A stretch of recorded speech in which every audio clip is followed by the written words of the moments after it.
If you like what I'm doing here on YouTube, then please go check out my Patreon page. Over there I'm doing exclusive artwork that you won't see anywhere else. So please check out patreon.com/radpencils.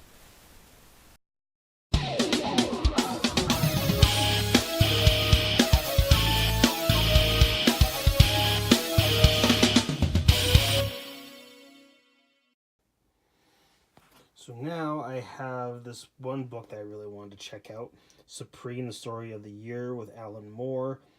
Just that it's an Alan Moore. It's doing something that's really cool.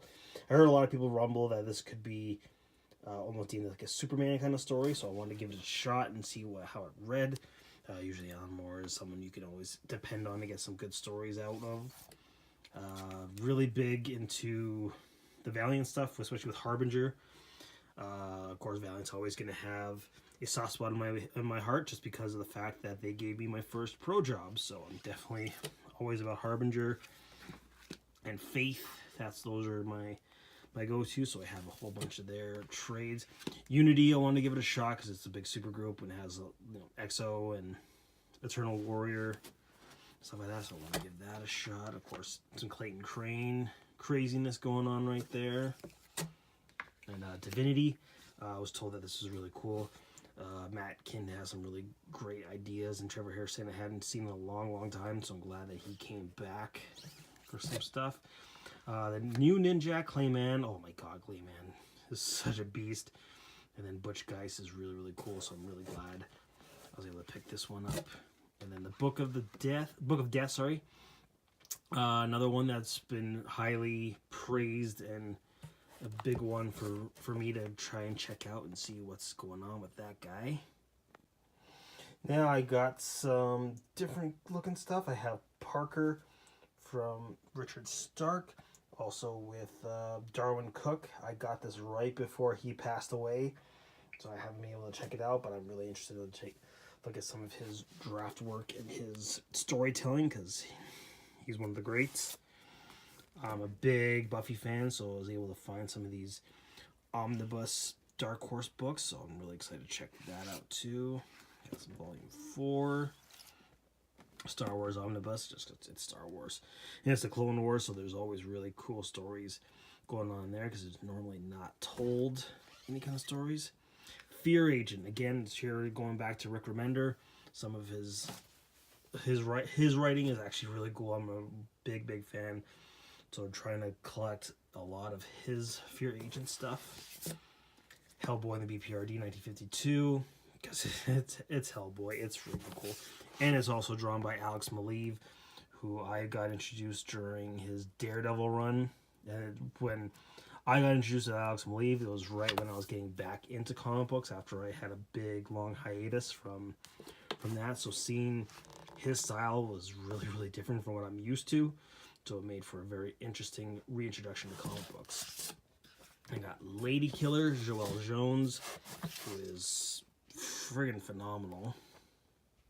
Love her style, and this just seemed really cool and an interesting idea, so I picked it up during a big Dark Horse sale at Red Skull Comics, so that was actually quite interesting to grab. Alright, so now we're just going to do some Star Wars. We got Star Wars Dark Times. This is the period between Episode 3 and Episode 4, where Vader and the Empire just taking out some people.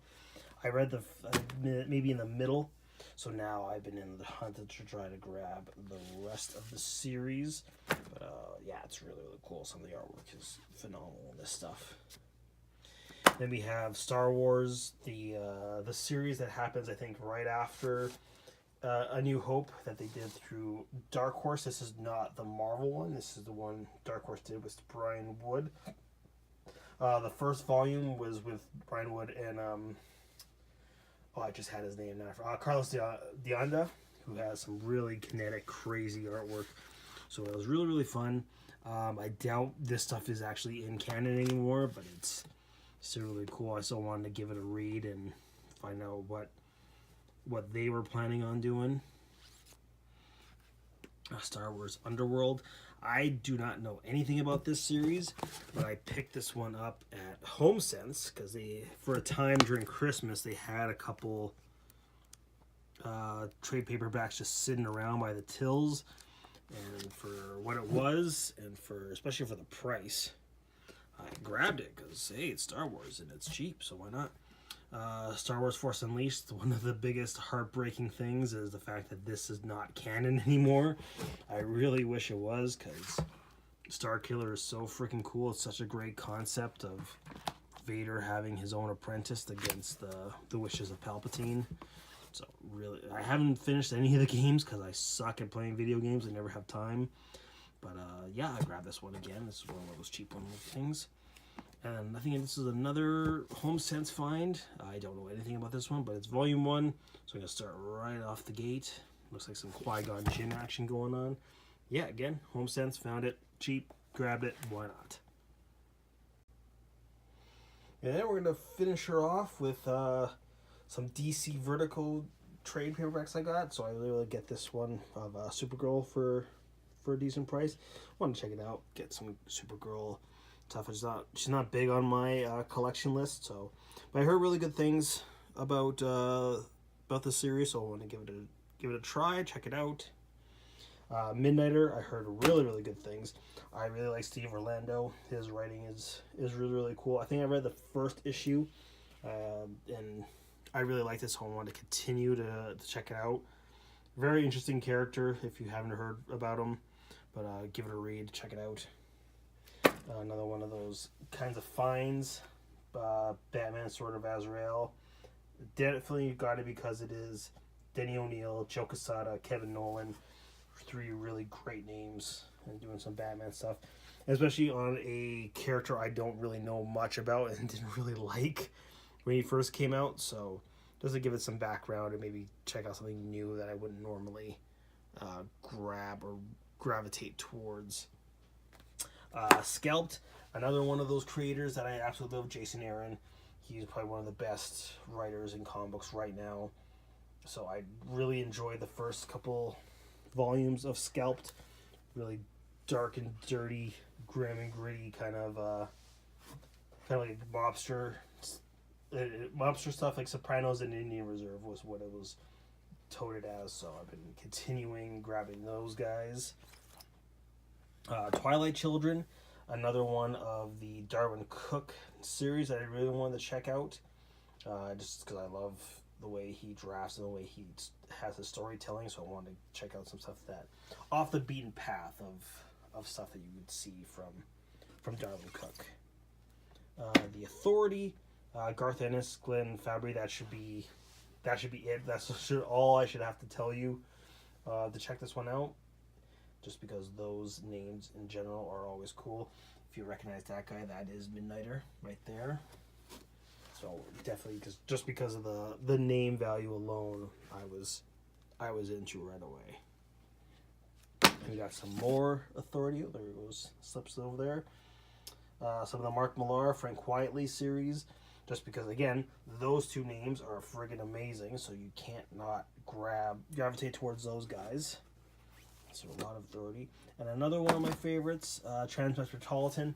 I have not read this series. I've been collecting them all in trades.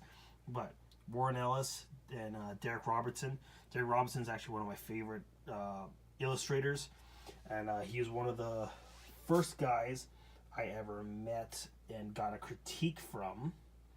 And he gave me some really kind words and gave me a lot of tips and pointers on how to improve my artwork. He was also the artist for the very first Wolverine comic book that I ever got. And if you know me, Wolverine is my boy. So having an artist that I respect and really enjoy their artwork do a character that I absolutely love for a long time. This was the back of the 90s, just so you know. One of the 90s, he did a 2-issue series in the 90s original Wolverine comic. Then he came back and did the Marvel Knights version of Wolverine. So yeah, I've been following him for a long time, and then for having him draw one of my favorite characters, plus be a really cool dude to meet, you can't go wrong with that. So Derek Robertson, I can never speak ill of him. He's one of the best. So yeah, so I've been slowly trying to get Transmetropolitan because I've heard such really cool things about it. So I mean, why not do myself the favor and check it out and give it a read give it the time it truly deserves to see what this whole series is about. And we're going to finish off today's vlog with this one. This is actually a special story, Druna. These actually appeared, how I found them, through Heavy Metal.